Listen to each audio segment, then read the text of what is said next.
Garde. Rompez. Welcome to this new edition of France in Focus. I'm Nadia Sharbi, and this week we're turning up the heat as we tell you all about the country's much-loved fire brigade. Well, as in other nations, many French children grow up with a dream of becoming a fireman or woman.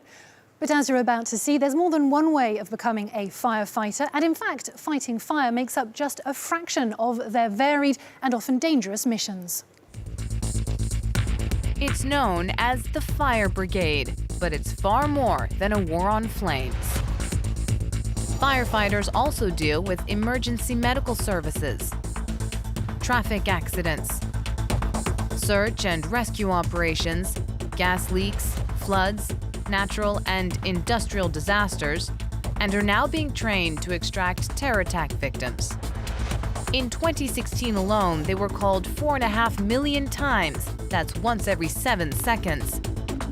Nationwide, the task force totals 246,900 operatives, of which 35,300 are women.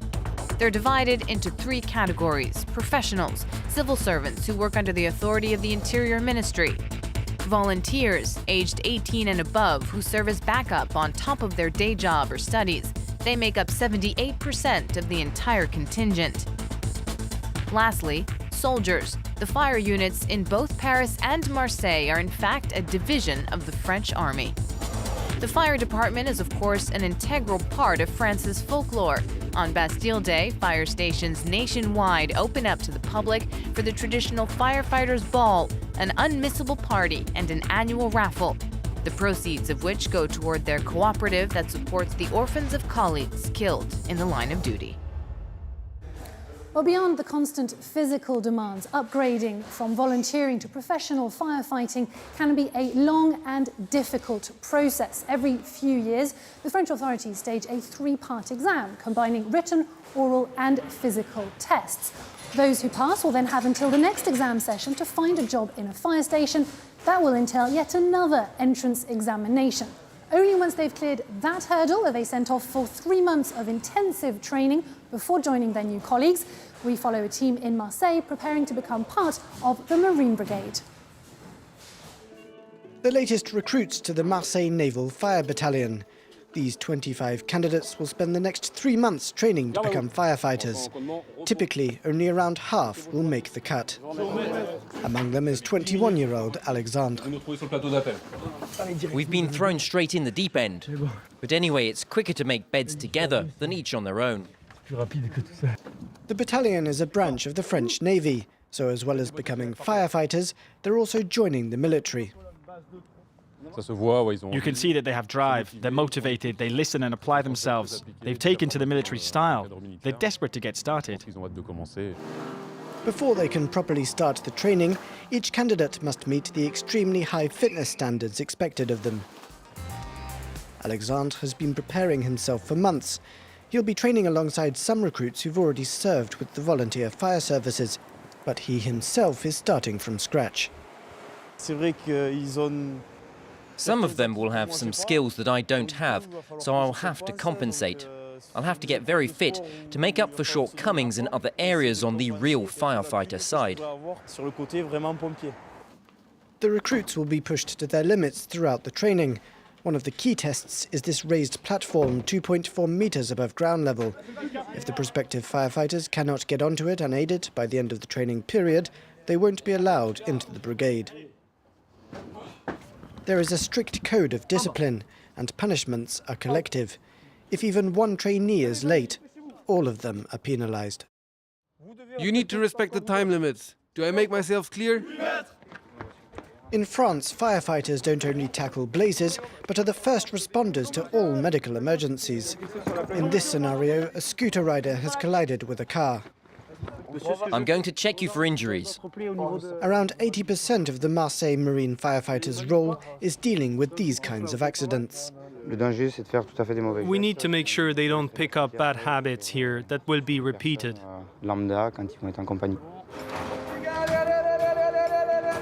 The final part of training sees the recruits rushing towards simulated building fires. In these high-pressure conditions, the recruits show their inexperience. Inside the room, there is almost zero visibility. They must learn to shout through their respirators to work together.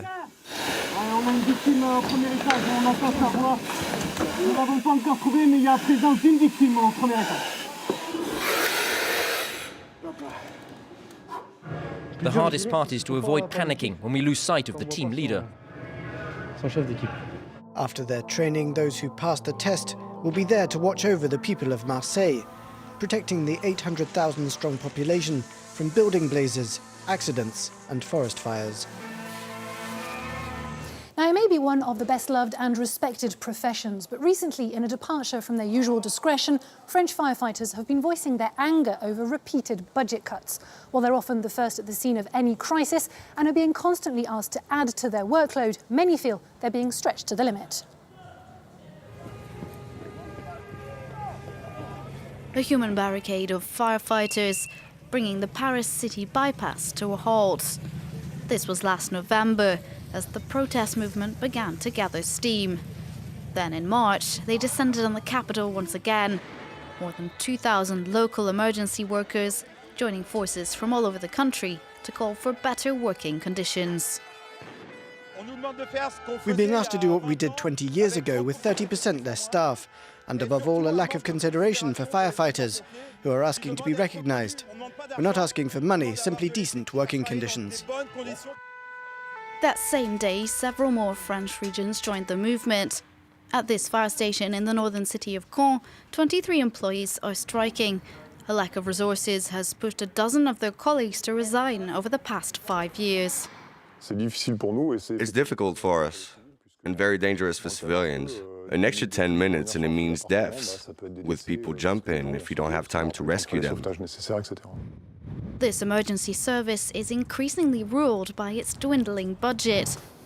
Local authorities find themselves having to pinch their pennies as state contributions shrink. For the unions, it's an unsustainable solution. More and more, we're seeing human resources decreasing, including when it comes to interventions. In some cases, we accept and understand this. For others, it makes things very challenging for the efficiency of public services and for the safety of our staff. Caught in the crossfire, fire service volunteers, who make up the bulk of the workforce. Less budget translates to less recruitment, and many of those who passed the tough entry tests in 2013 still haven't been given a position at a fire station, and their license will soon be out of date. Another major issue is violence. Over the past 5 years, attacks on firefighters have gone up by 300%. In some neighborhoods, they need constant police protection. I've been the victim of stone throwing while I was trying to save a young woman who had jumped from the 5th floor. We had to get the victim into our ambulance as quickly as possible to get away from the situation and to avoid being hit by stones. In France, the fire service also provides first aid. As other social services suffer, a lack of doctors means patients are now more likely to call on the fire service for medical issues, putting yet more strain on this stretched emergency service.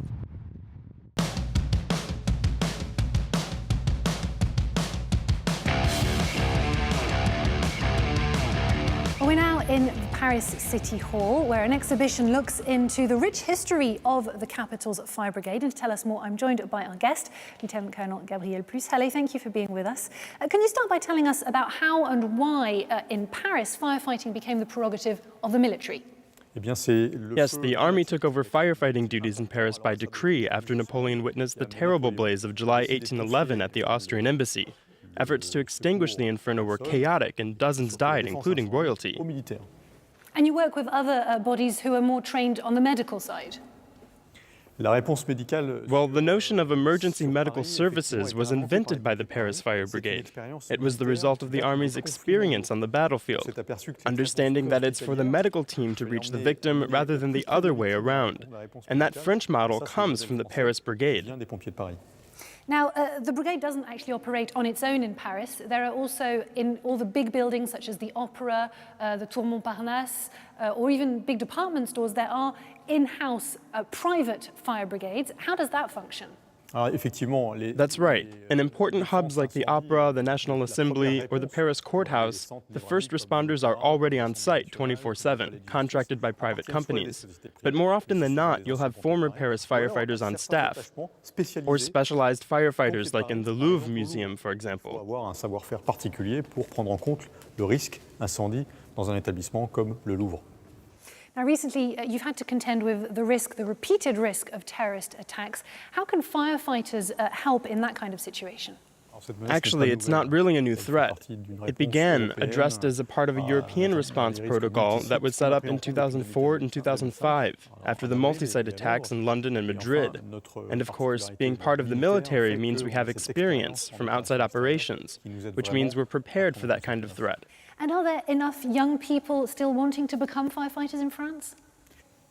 There are, but never enough. We need more candidates because the selection process is so hard, both on the physical and the mental level. Applicants must be incredibly motivated, enthusiastic, they have to have a taste for action and self-sacrifice. And that's what this exhibition explains. Thank you very much for having spoken to us. And thanks for the Paris Town Hall for welcoming us here. Absolutely. Thank you very much, Lieutenant Colonel Gabriel Plus. Thank you.